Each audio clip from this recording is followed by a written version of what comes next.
Welcome to a special episode of Scaredycast, you guys.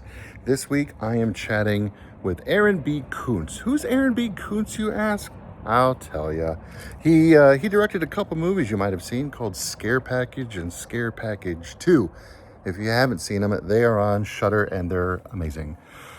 He also has a TV show out right now called Revival that you can watch on Sci-Fi, but you can also just binge the whole first season right now on Peacock. They're trying to get a second season picked up, so get out there, watch it, get on your social media, and scream about it. And as always, this episode is brought to you by Value Sesh, some of the best Delta 9 THC gummies out there. Oh my gosh, they're amazing. They got gummies, taffies, honey sticks. They even have gummies to help you sleep better at night. I take them every single night, and they never fail me. You can also upgrade your wardrobe at fright-rags.com. Get yourself some horror shirts, pajamas, cups, lunch boxes, socks, all kinds of things. Just go to fright-rags.com. Use code SCAREDY10. Go to valuesesh.com. Use code SCAREDY. You guys can save a few bucks. And with that, let's get on with this episode, you guys.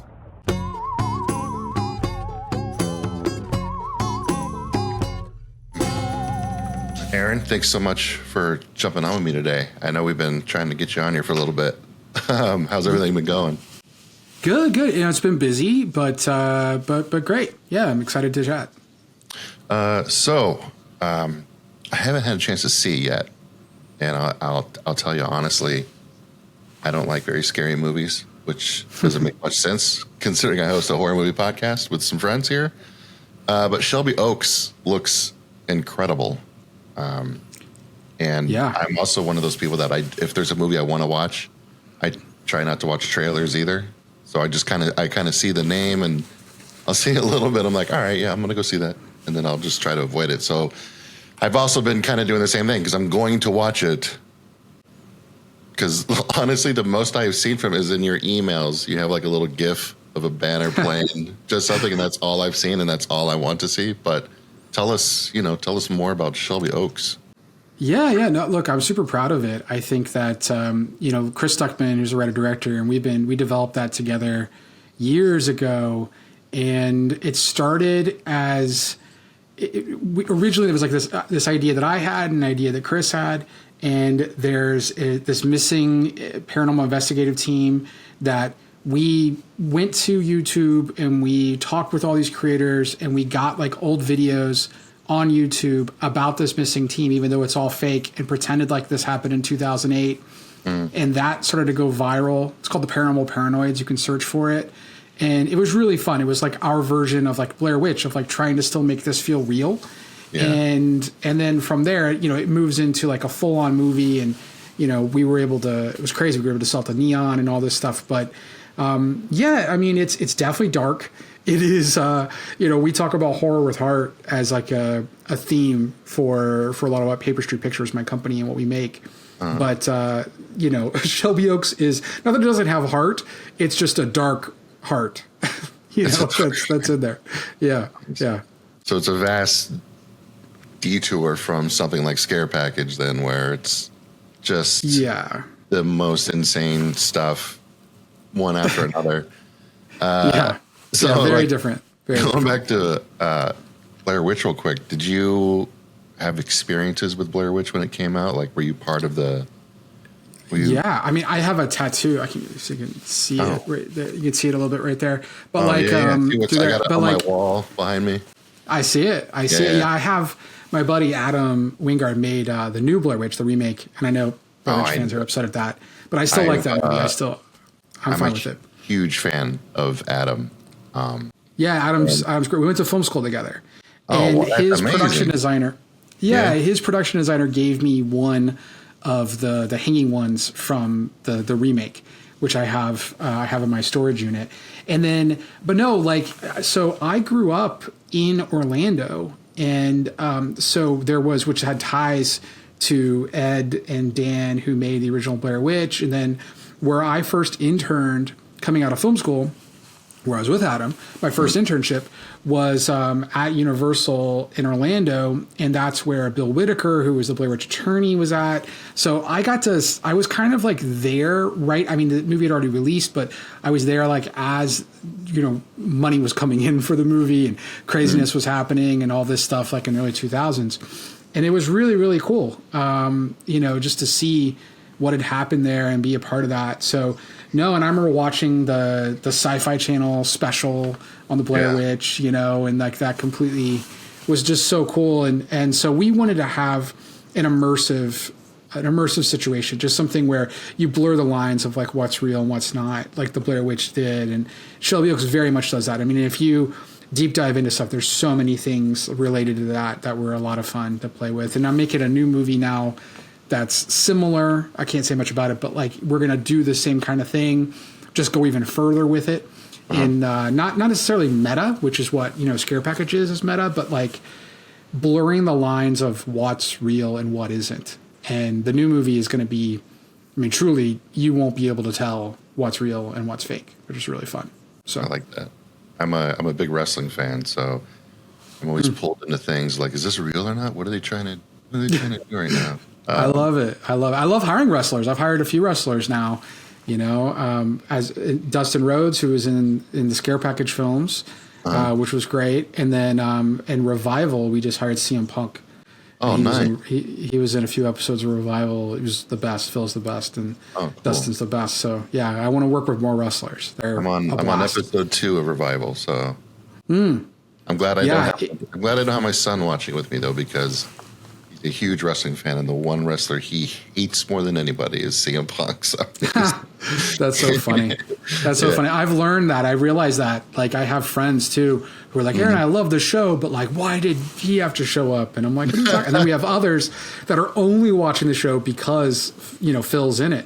So it's well, but he's the best. And yeah, the show Revival definitely gets more horror as it goes along. It's much more. I think it's a little more casual, tame at the beginning, in my opinion. Episode 6 on that is my baby, though. Like that's my favorite thing. That's my favorite thing I've ever done. Is episode 6 of Revival. Yeah. Cool. And so I saw something you said that it's made to be binged. Like, what exactly do you mean by that? It's so it was like very. So I'm a very meticulous person. That's a nice way of saying OCD. And I went through and I watched all these shows and to understand, like, because we're making Revival's a murder mystery. Right. And the concept of Revival is it's a murder mystery where the person is now alive to solve their own murder because they came back from the dead, but they're not like a zombie and they're normal. And so within that murder mystery kind of trope and the rules of that, I watched all the shows to understand, okay, what worked, what didn't, and what keeps you going. And there was kind of like, it's not really a mathematical formula, but there's like a way to, if you're really thinking about how to construct the episodes, to like, okay, you want your scenes to kind of like peak at this point, then you want to have this moment that pulls you in. So it's meant to leave, like, episode by episode is a cliffhanger. Every episode is a cliffhanger. And it makes you want to watch the next episode. And then it's meant to ask a new question while answering a question, like again and again. And then that starts to create this, there's like literally like chemical reactions that you have in your brain of like, I want the answer to this and what's there. And I just did so much research on how that works and what was there. And I learned that tons of writers' rooms and showrunners do the same thing, and studios even do it. And I was like, well, how do I do this but still make it, it's an indie show. I mean, truly an indie show. And like, how do we make this our way and still do it with like our vibe and our tone, but still understand that this can be very rewarding for audiences if you do it this way, because it's to ask somebody to take 10 hours of their life to watch something, that's like a huge ask, and I think it just needs to be rewarding. So we very specifically and almost mathematically designed it so you can feel something and want to watch the next episode and kind of and binge. And then there's never as like Reddit would call it, like a filler episode. Like that doesn't exist. Right. There's no, we're very careful about, even though I don't think filler episode is really what they're saying. I mean, that's a whole other side thing I could get into, but it was important to us to craft this in a manner that is okay, I am really excited at these questions, but I'm going to, answer a question with a question. And finding ways to kind of like open that mystery box, but not just leave it open the entire time. And you're like, what the hell's going on? At the same time. Yeah. There's a lot of shows that try to do that. And, God, like the one, it's an old, it's like the 90s. It was, remember Alias? Oh, of course. Yeah. I don't remember. I mean, I remember the show. I can't say I watched a ton of it, but that's J.J. Abrams too, I think, isn't it? Yeah, it is. Yeah. Yeah. The main thing I remember makes from sense. the show is like the first time I watched it, like I bought like the seasons from the video store, and it was like every episode was like, oh, this is a good episode. Like the episode was like, no, this is pretty good. And then all of a sudden, like the last minute is just like, here's the biggest cliffhanger ever. So you have to watch the very next episode. And you're like, oh, yeah. You're just kind of burning through all these episodes. And I mean, back then too, there wasn't really, binging wasn't a thing really, but they were really trying to get people to hook in for next week. But it's kind of the birth of the binge, I guess. Alias was one of those early shows to start doing it to people. Well, that makes sense because one of the people that I studied with this was JJ and Damon Lindelof in the way that they created Lost. And Lost does that in a very, very specific way. There's some seasons where it might meander a little, especially when the writer's strike happened during Lost. But I thought that show did it very, very well and effectively. Just in the whether you like the way it went or not, I'm a huge Lost fan, so I love the way it went, and I love the ending. Even I have no problem with that. But I think their construction, they understood that, so it makes sense that would happen in Alias as well. Yeah. Right. What are some shows that you've what are like the last ones you've binged? Like any shows that you're like, I'm just going to throw this on and check out the first episode, and then 8 hours later, you're like, all right, where's the next season at? Like, mine right now is Dark on Netflix, which is that's from a few years ago, and it was like 2018, something like that, 2019, 2020. They did 3 seasons, and I was writing a show. I'm writing a pilot of something right now, and it had some similarities to Dark, so I was like, okay, I want to make sure I'm steering in a different direction. Let me see what they did. And I always want to watch pilots. I had seen the pilot of Dark before and loved it, but I hadn't really dove that deep into it beyond, I think, the first couple episodes. But I was really into it. But then when I was writing this, I was like, okay, let me just make sure that I'm not treading on too familiar of territory. And then it was like, oh shit, no, I'm totally hooked.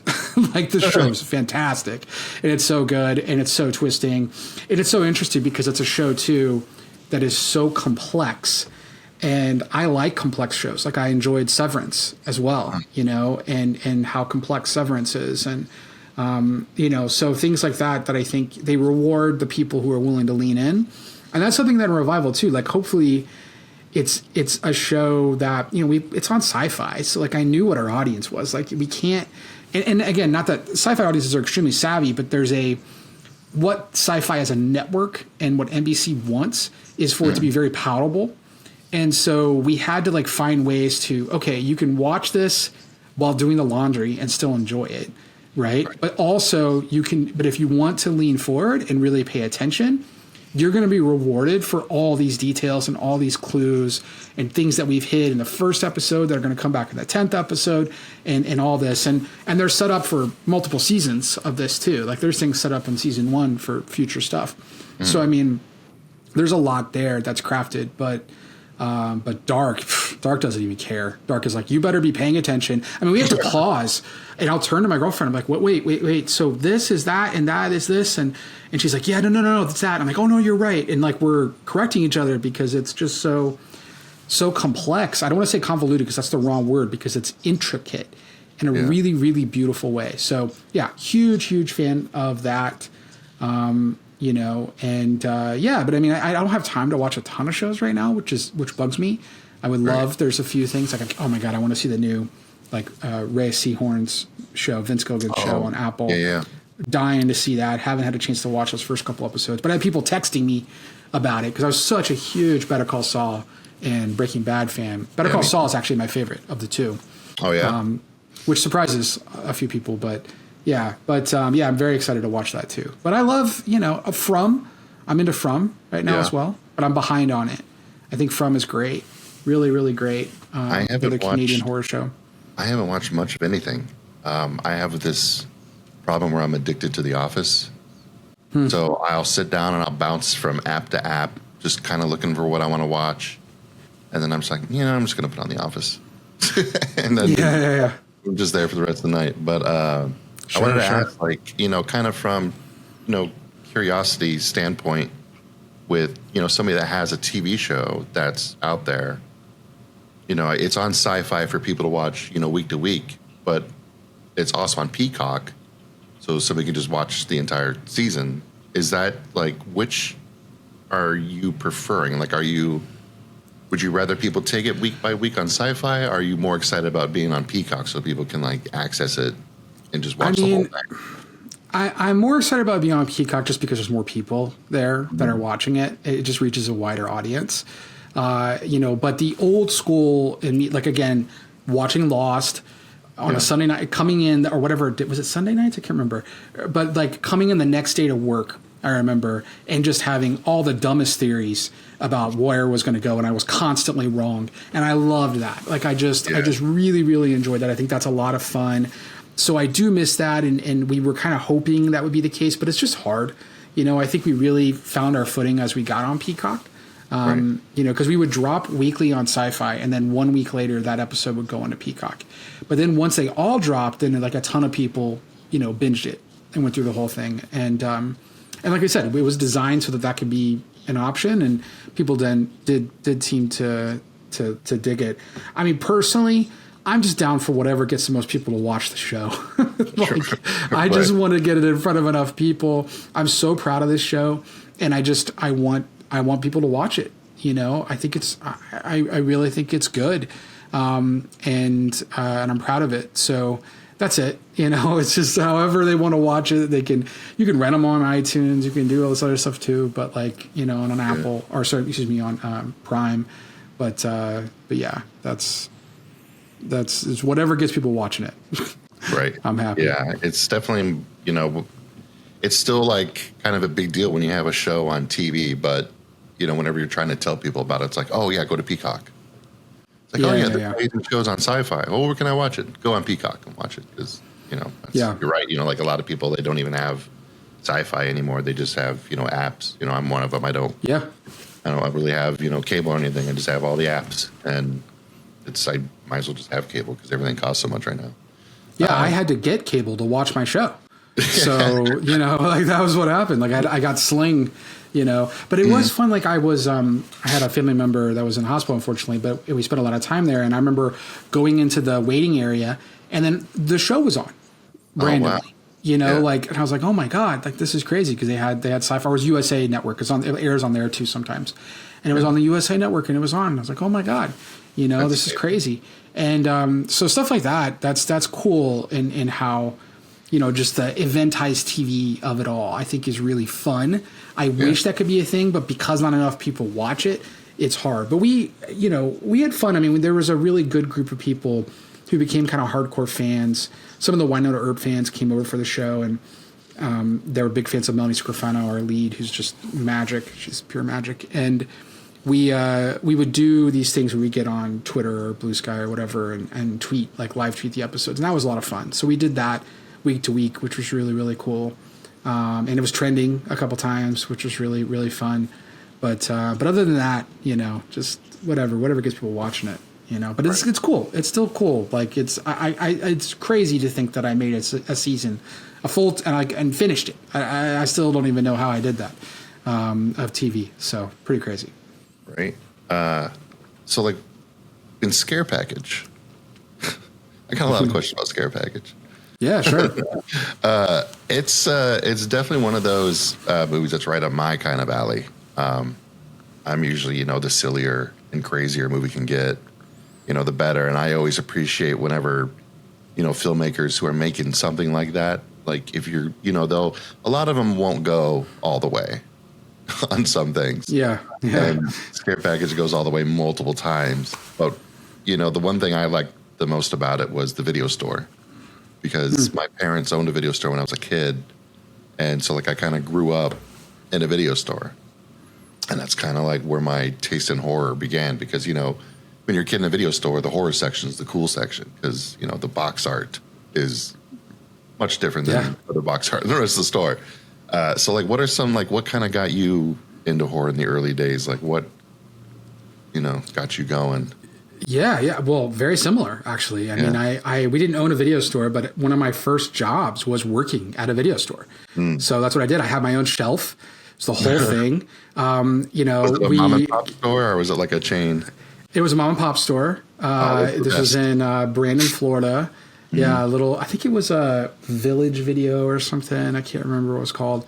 But I had my own shelf, the whole thing. And I would always I was always evangelizing horror. And I think of the scare package movies as that for me too. It's my way of saying, someone says, I don't like horror films. And I'm like, well, but like, maybe you do, and here's why. And here's the things that, because like I think Jurassic Park and Jaws, and these are horror films, they're monster movies, and what's there. And I think we just have to kind of reframe the way we think of a horror film, and that they can be fun. They don't have to just be, look, Shelby Oaks is very scary and dark and dreary in a good way, in a great movie. But Scare Package is the opposite of that. It's just meant to have fun and throw blood around and go absurd with it and what's there. And I think that really, when you take those training wheels off, it just kind of gives you this interesting runway. But yeah, when I working at the video store that's one of my favorite jobs ever. Like that and a coffee shop were like my two favorite jobs I've ever had. Well, I guess now making movies is probably like my favorite, but as a kid, those are the things, and growing up. But I grew up in a strong Christian home where I wasn't allowed to watch anything like rated R or horror. Oh, wow. So I had to sneak around, and my grandmother, and I'm dating myself here, but my grandmother would get HBO for free. Like the channel would come through on her TV, and nobody knew why. And I would take VHS tapes when I was, 8 years old, 10 years old, and bring them in to my grandma's house and then record overnight on the SLP mode. So it would get you like 6 hours. Yeah. And then I would come back and swap the tapes out. And then whatever was on those tapes, I would watch.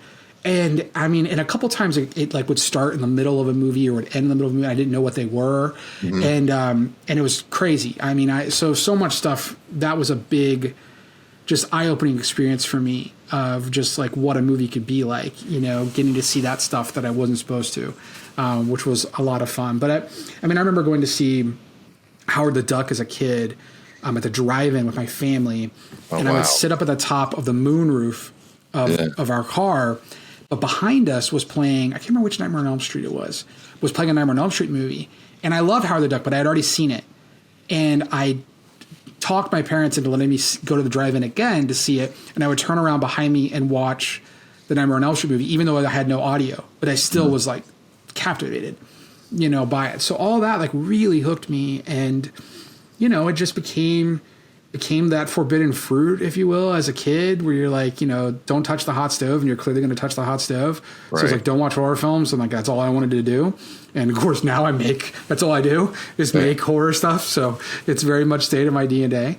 But and then I became obsessed with it. And Sean Talley's one of my oldest and best friends, who actually still works with me at Paper Street. He runs our podcast and was a co-producer on Shelby Oaks and other movies as well.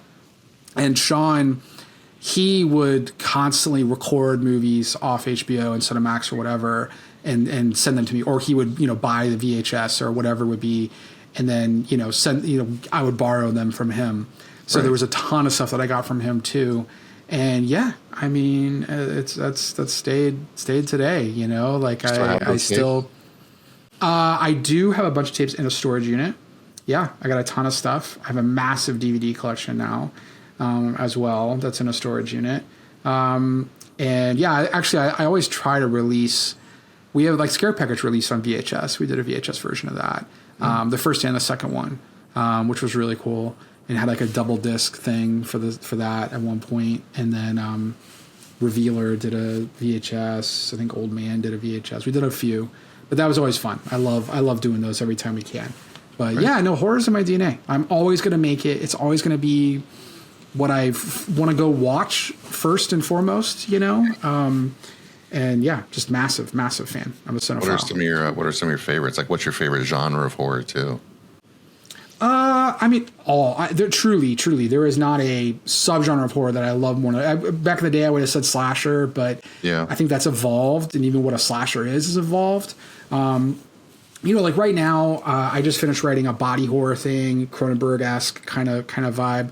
That's a little sci-fi horror, body horror. And so that, is very much at the forefront for me right now, because thinking about movies like that. And,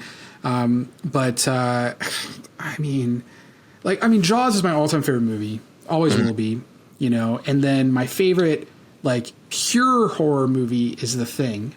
I think The Thing is a literal perfect movie in every way. Agreed. It's one of those movies where, like, as a kid, you're just like, oh shit, this is cool. Look at this dog turn into like a creature and it's scary and whatever and gross.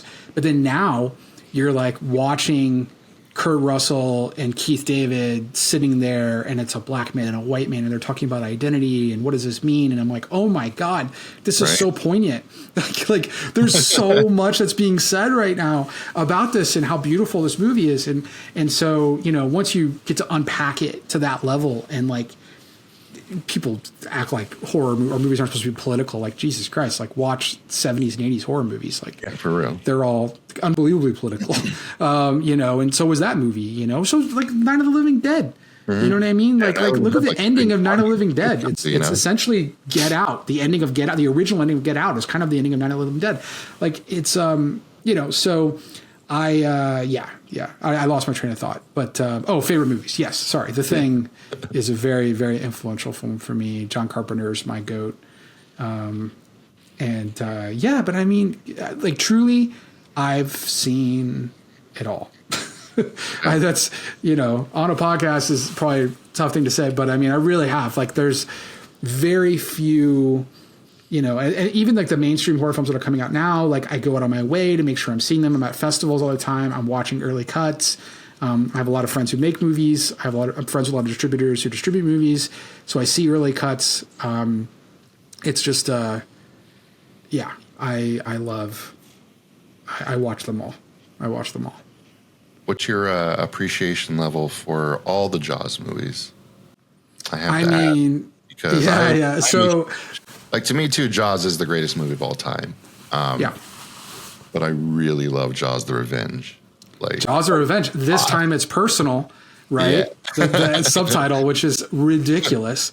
I love ridiculous. I love Michael Caine's story about, he's like, I bought a house for my mom because of that movie. Like, whatever.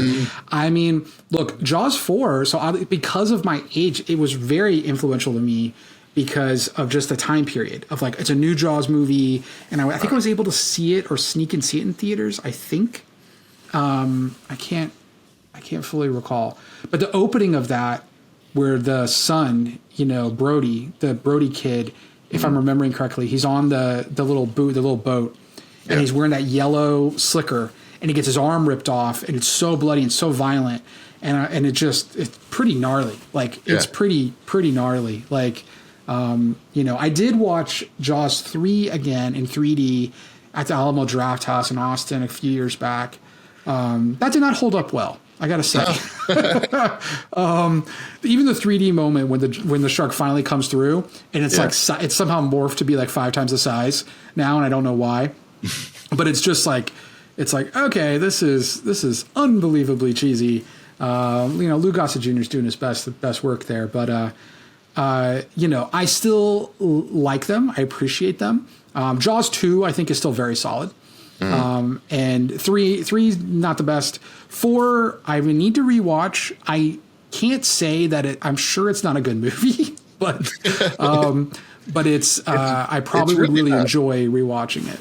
Yeah, and I think it also it's one of those, because, like, when I was a kid, that was the first of the Jaws movies I saw.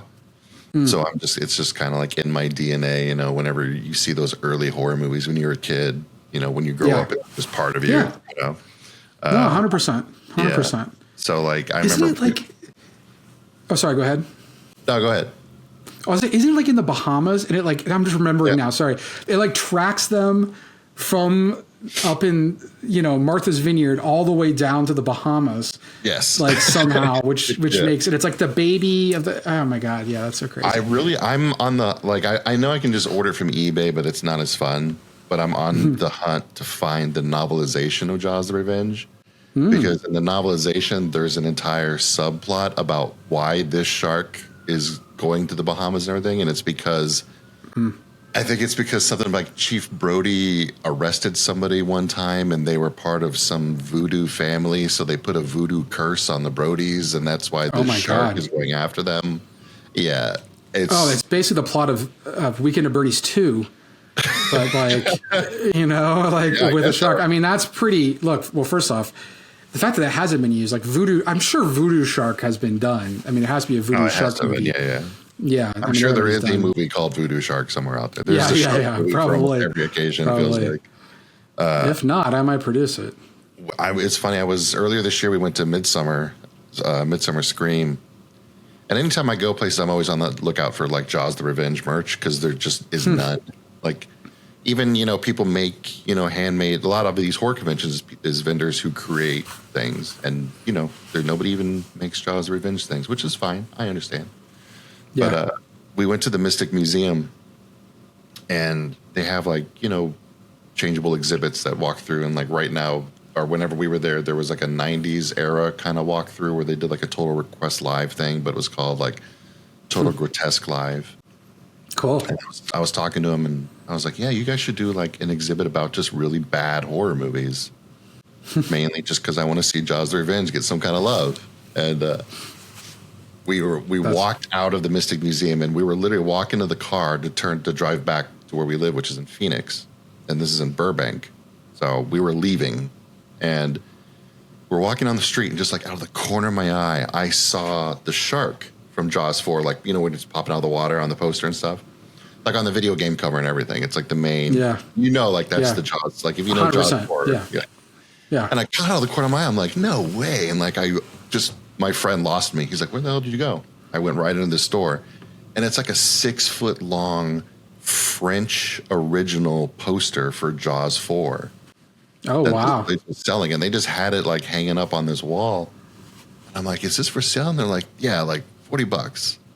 Like, because they're like, it used to be more, but nobody wants it. So yeah, it's just $40. I'm like, I want it. Like, and oh man, I was so like, that was the happiest thing that's happened to me in a very long time. Like I was just, oh my God, that's great. Because I'm picturing, it's like the buoy, it's like the shark, it's like the boat's broken, the shark's really high, very vertical, and then there's like a stick, there's like someone with like a stick and a buoy. Is that what I'm picturing? Yeah, it's like what's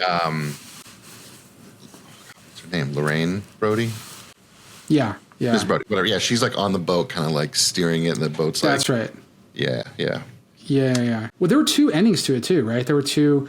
There was like another ending, because there's the one where it like jumps up and gets impaled, right? And then isn't there another version of that? I know there's 2 endings, because there's one where what's his name does die. I can't remember. Mario Van Peebles, or whatever. Doesn't die. I'm pretty sure in the normal ending, the shark gets speared by the boat and then explodes, and Mario Van Peebles lives. He's alive still. Yeah. And then I think in the other ending, I think it just doesn't explode. Like I think it just gets impaled, and then it dies. Oh, it stays there. I mean, you got to explode the shark. I totally get it. Yeah, right. I mean, one of those few times the studio was right. On Jaws 4, this is where I'm sticking my point. Like, Jaws 4, studio was right. Roaring, like we can make it explode. We can make it do whatever. It's really funny now. Who cares? If you watch on a VHS tape, it's different. But now when you watch it on like Blu-ray or on a streaming service, you can very clearly tell that big finale scene is shot at Universal Studios, where that big sky wall is, when you take the tram tour around. Because you can see like the seams in the sky, like behind the boat and stuff. It's matte painting. Yeah, somehow it just makes it better. Like it just like this just adds more to Jaws: The Revenge for me. I have a from the original ride, the LA ride, when they dismantled the shark. Because I think that shark now is in Japan. That's the only place where you can actually still do the Jaws ride is in Japan. But they had the teeth. When they took apart that shark, they had the teeth of that shark because it got dismantled. And I in auction, I bought one of the teeth. So I have one of the big center, great white teeth from that ride.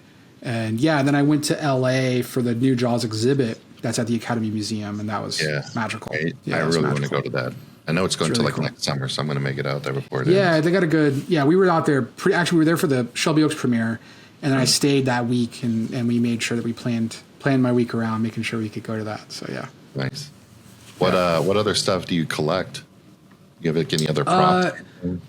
Yeah, I mean, I collect. Well, I also I collect watches, glasses, and shoes. But that's a separate weird thing. But I'm in, because I'm so transient. And it's hard. Like there's a lot of things I want to get, but then I can't put them anywhere. Like I don't have I'm in this room right now with like a flower background. That's not because this is the random Airbnb I'm staying right now, and so I don't have like a base office or even a base home at this point. Like I'm just completely nomadic because there's just a project to project that you're always moving around for. So that has limited my ability to purchase some of the things I want. But I mean, I'm registered with Prop Store, and I'm on a few text threads and a few Facebook groups for, screen use props. So, and I have a pretty hefty collection of props. I got a good amount of stuff. Like I've got a piece of soap from Fight Club when he was on the plane that's in there. I've got, one of the Critter balls from Critter 2. I've got a piece of the Blob from the 84, 86 Blob, that year Blob. Yeah. I have just a bunch of stuff. I have one of the frogs from Magnolia that fell. I have a bunch of little things, and I've got a couple larger things. But I love screen use props. Like I want more. Like when I was at the Jaws exhibit, I was like, oh my God, I will give every penny I own to have these things if I could. So just anything from Jaws would be amazing. Anything. Yeah. It's go scoop up the sand from the beach and put it in a jar. Every Jaws thing is so expensive now. It is so hard. Like I know Mike Flanagan has one of the buoys, one of the yellow buoys. Okay. Like one of the ones that was stuck on him at the end, or Wow. So like he's got one of those, and that's my hopefully one day I could talk him into selling it to me. Like I think that's my hope. But beyond that, I don't know what else I'll even get, because it's just and even the 50th anniversary, it's got even more collectible. So yeah, it's hard. I have a ton of Jaws art, but that's the thing. I collect tons of art. So I have, living in Austin for a while, I really got into the Mondo art.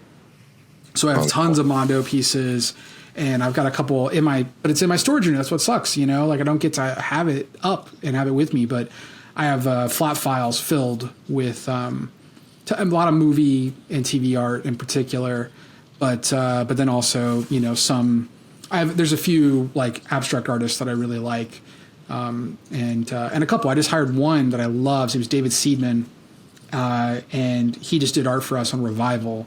That's going to eventually become our album art, because we're about to release the album from the first season of music. And so we're using that for the album art. But I commissioned that with him. So, and it looks so good. It's on my Instagram, or on David's Instagram if you want to look at it. But it's so rad.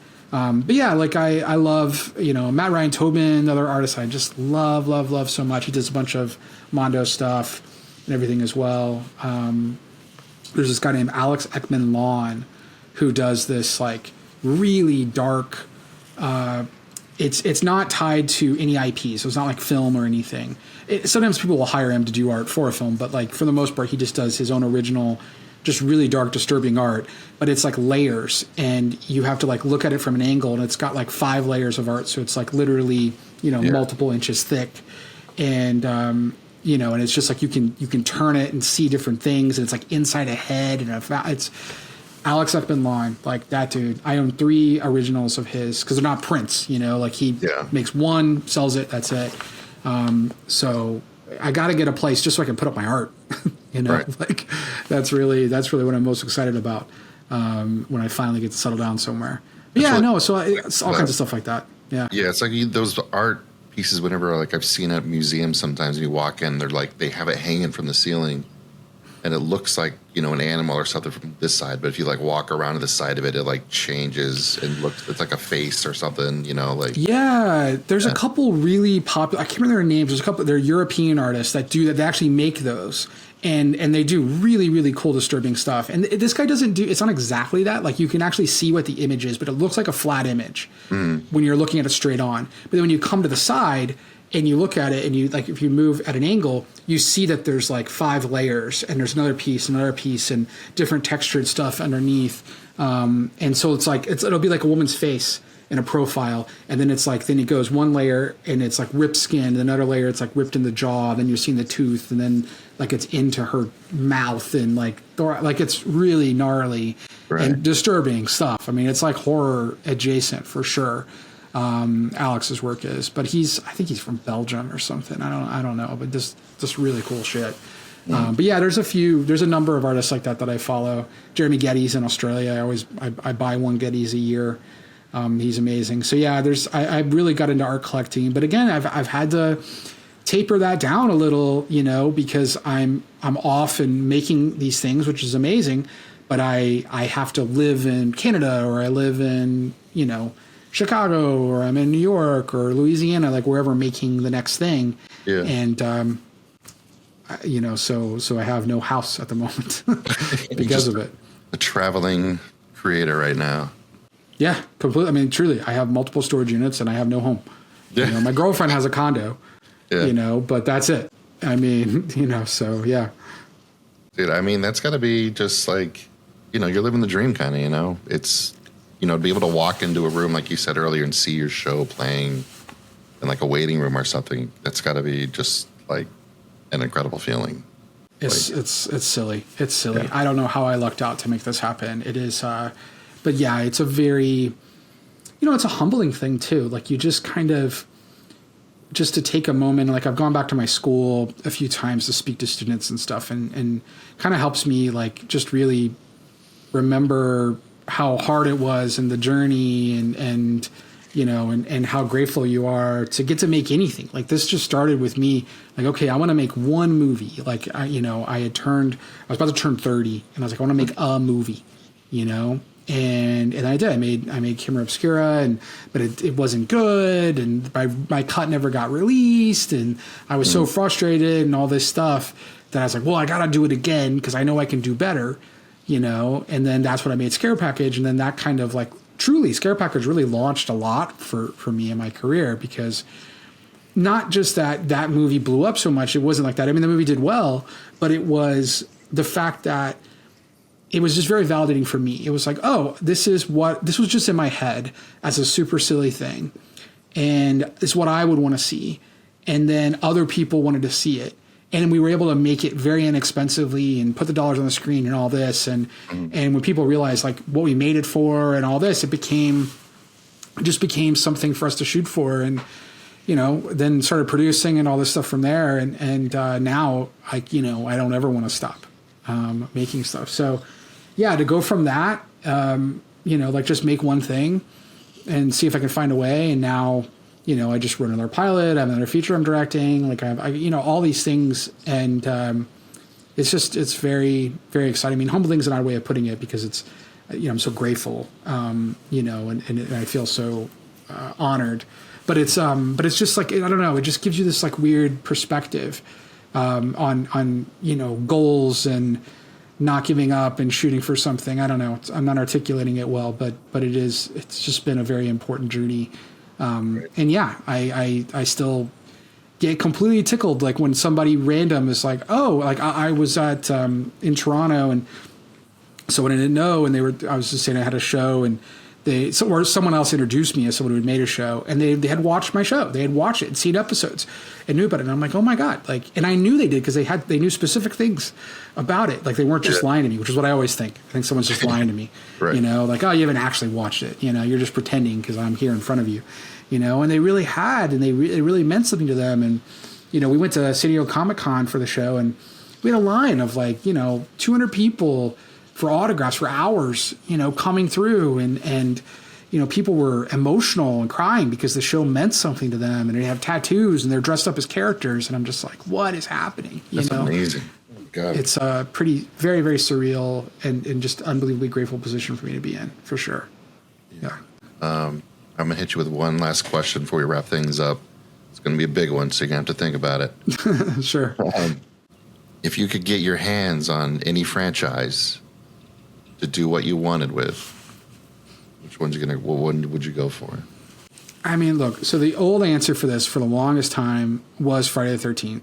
Mm-hmm. Because I wanted to do something with Jason's dad. That was my whole thing. I wanted to do it in the snow and with Jason's dad. Yeah. That's what I thought would be cool.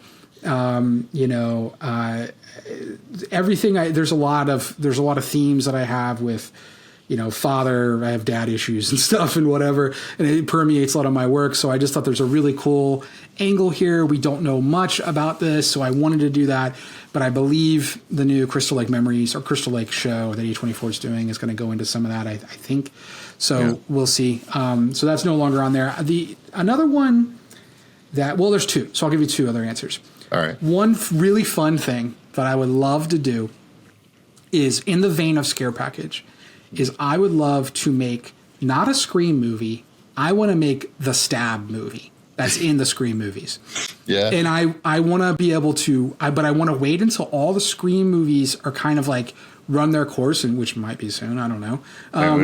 And see, whatever's going on after Landon left, and I don't know. I mean, Kevin Williamson's in, so I guess there's something cool there. But I don't know. It's all weird. Yeah. And I don't like the way they handle the Melissa Barrera stuff, and so anyway, that's another side thing.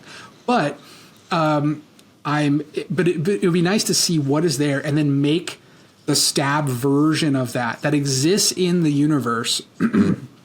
I just think it would be so fun, and to really, really go like wild with it. Because I mean, at one point they show like moments of like, I think it's in Scream 5 or Scream 6, where there's like Stab 4 and they've got blow torches and stuff or whatever, and I'm like, this is, oh my god! And I want to take what they've like laid out and make our own movie out of it, which I think would be really, really fun. Did you try to still cast the same cast that they had in like the little clips stuff from Stab? Like, I think, what is it like? Isn't it like Luke Wilson is Billy Loomis? It was Luke Wilson, and then it was oh my goodness, what's her name? I know her a little Tori bit. Spelling. Tori Spelling, yeah, I know Tori a little bit.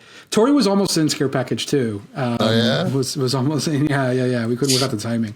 She's a sweetheart. Yeah, no, I would play with it. You know, I would definitely play with it. But that's harder, you know, to see like who would want to do that. But the thing I'd really like to do, and I've talked about a few times, and I actually pitched on it at once, but then the IP kind of reverted, and there's a whole thing. Is I want to make a modern Critters movie, but like full bore. You know, I have things I want to do with the critters that go a little further. I love the fact that it's these aliens that are coming down, they're shape-shifting, you know, and what's going on. Like, I want to play with that. But I have a story of this. I have a whole pitch around it that I would love to try to do. I think I always call them like the punk rock gremlins. Like, it's just a very, you know, there's an adjacent, but I want to go full horror with it. You know, like I want it to be scary. And so, you know, and by the way, when Leonardo DiCaprio says that he does not do sequels, someone needs to remind him that he was in a Critter sequel. So he's lying. He does sequels. So yeah, just FYI, Leo. Yeah. So maybe we can get him back for the next Critters. Yeah. Hey, you know what? I'll do it.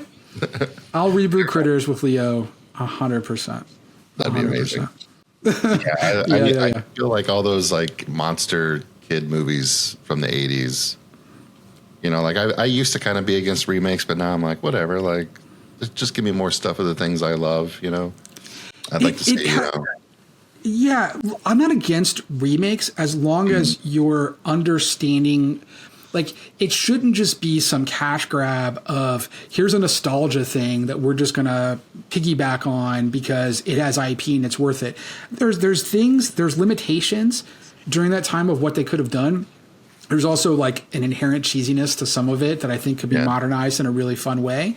Like, and I think you can do good stuff with that, you know? But also, like, my idea for Critters is it's actually, it's like, it feels like a remake, but it's actually a sequel. You know, it's one of the twists at the end. Right. But we're getting a new Gremlins, so maybe yes, we are. Some 80s monsters start coming back a little bit more. We'll see. Who's directing the new Gremlins? Do we know? Do we know who's doing it? Chris Columbus is doing the new one. He's directing it. Yeah. Okay. Well then, all right. Well, that's cool. I mean, you know, he's part of the OG team, so. You know, there was that. There was Ghoulies. That's the other one I was thinking of. Ghoulies is great. I remember Munchies. Do you remember Munchies? Of course, yes. Yeah. Because there are all these derivative versions. Ghoulies, though, and like, was like Ghoulies 2 goes to college or 3 goes to college? Yeah, I think it was 3. That's great. Like, that's really, really fun. I had the poster of Ghoulies in our guest bathroom above the toilet because it's the ghoulie coming out of the toilet right above the toilet. I had that for the longest time. like in college and in my early 20s. Perfect. Yeah, no. And I actually reached out to Charles Band about the rights to Ghoulies because Critters was so tough at the time. And I was like, well, maybe I could do Ghoulies, So, and my buddy Steve Kostanski, who just made Frankie Frico, which is very much in the Ghoulies world. Yeah. I know he would love Frankie to get Frico, it made me think of it's like there was Full Moon, but then they had Moonbeam, like their separate company that made those kids movies. Yes. It gave me some serious Moonbeam vibes, and I was That's like, so funny. I have not thought of Moonbeam in a really long time, but I do recall that. Yeah. That's wild. They had this movie is called Remote, and it was like one of those movies that like after Home Alone came out, everybody just started making like kid versus burglar movies. Oh, Jesus. Is this Moonbeam movie where he's like, this kid's trapped in an attic and like all the burglars are downstairs and he's sending all these remote control cars and things down there to mess with them. And it's a very bad movie, but there's a couple good, like, you're just going to watch it no matter what anyways, over and over again. This guy, Chris Peckover, made like a Home Alone adjacent movie. Oh God, what is it called? It was like a Christmas. It's like a home invasion thing with a twist. Oh my God, it's Chris Peckover wrote and directed it. It's really, really good. Because they changed the name. They changed the name of it, but it's definitely worth checking out. Damn it, I can't remember the name of it right now. But anyway, if you look up Chris Peckover and what he made, you'll see there's this movie, and it's a very Home Alone-esque kind of thing. There's even a Home Alone joke in it, with like a paint can. Better Watch Out? Better Watch Out. That's the new title. It was originally called something else back in the day, but Better Watch Out is what it's called. It's really good. Yeah, very, very Home Alone-esque. Yeah. Man, I gotta say, like, you and your group of friends here, you guys are like top dogs, at least for me. Like Steve, like Psycho Gorman's incredible. Like it's so good. It holds up so well too. Like, because I just showed like me and my oldest kid watched it when it first came out. And we loved it, and then like when my youngest kid, he got a little bit older, I showed it to him, and I was like, this still holds up. This is an incredible movie. It's so good. It's so good. In fact, I was just talking about it because I saw Predator Badlands over the weekend, and I was like, "This." Okay, so the first 20 minutes. I'm just going to be very, very honest. The first 20 minutes, I was annoyed. I was like, "What has happened? This is like a Disneyification of Predator. I don't need to see predators talk. I don't need this comedic relief. Like, this feels like an Ewok character being brought in or something. Like, this just feels very odd." And then I had to get over that bias of like what I thought Predator was, because, and also it was PG-13, that kind of bugged me, and I was like, it needs to be more violent, and you see more skulls, more blood, all this. Yeah. But then by the time, as it kind of moved through, and I was like, okay, I'm enjoying this. This is actually really fun. This is really fun. Then it gets to the end, and without giving it away, when like dude shows up with the amalgamation of everything that's on the planet, and I'm like, okay, this is brilliant and wonderful, and I love it, and I absolutely love the movie. But it took me, I just had to be prepared, because I just thought, I'm like, oh, they're making a PG-13 version of Predator right now. It's very tame, it's very Disney, and that was annoying me. But once I got past that, it became brilliant, and it's one of my favorite movies of the year, even. But it took me a minute. And I mean, even with it being PG-13, it's still very violent. It's just like the main thing is like there's no humans, so there's no blood. It's android violence. That's how that allows them to get away with it. Which is honestly, I mean, what freaked me out with and oh my God, like the power loader moment. I'm just like, okay, you guys are just nostalgia. I get it. It's working. Congratulations.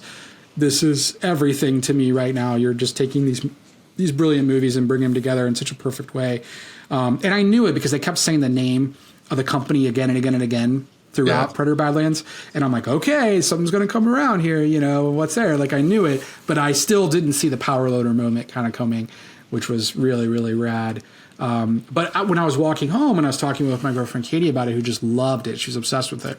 And I was like, it kind of reminded me of Psycho Gorman, of like, and this like person who like has the power with this predator that's gonna like, you know what I mean, like the way that she becomes paired with him with PG. And I was just talking about it in a weird way, But no, I dug the movie, and Steve Kostanski actually did our effects on Revival. Oh, so he worked on the show. Yeah, built our alien type figure. It's not an alien, spoilers, but we'll call our passenger. It's an alien looking figure that's in the show. And it's a full puppet and everything. But Steve's just one of the best humans. Makes I can't wait movies. to see Deathstalker when it comes out. Oh, it's so good. Yeah. It's so good. I love the old one. And when I saw Patton Oswalt's involved in this too, I was like, it's just great. It's so good. It's so so rad. It's so fun. What they pulled off for that budget is complete magic. But that's what Steve does. You know, he's one of the best. He's one of the best at it. But yeah. Aaron, dude, thank you so much for hanging out and chatting. My pleasure. My pleasure. Yeah. You know, what do we need to be keeping an eye out for? What do we need to be doing to help support you and everything you're doing? Yeah, well, look, I mean, Shelby Oaks is still in a few select theaters, and then it's going to be coming to premium on demand very soon. Within the next few weeks, everybody will see announcements for that. So please check it out. Please rent it. That would go a long way. And then Revival is still on Peacock. Would love people. Because we're trying to get a season 2 right now, so people still watching that is very helpful. What's there, and then we have a little movie called Bloodshine that's going to be coming out next year that Emily Bennett and Justin Brooks made. Very, very small, folk horror, pretty disturbing, kind of sexy in a weird way.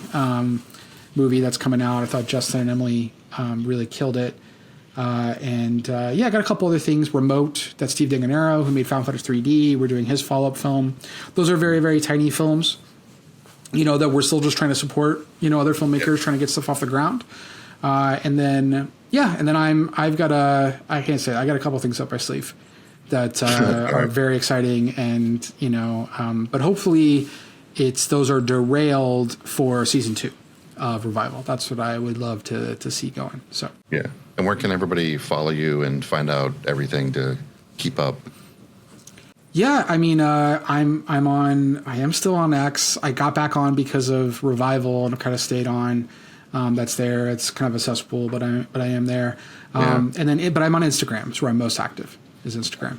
Yeah. And just Aaron B. Koontz. Easy to find. Yeah. Thank you so much again, man. We will definitely be, helping spread the word, and hopefully we'll get a season 2 of Revival. Yeah. Thank you so much. Really appreciate it. Yeah.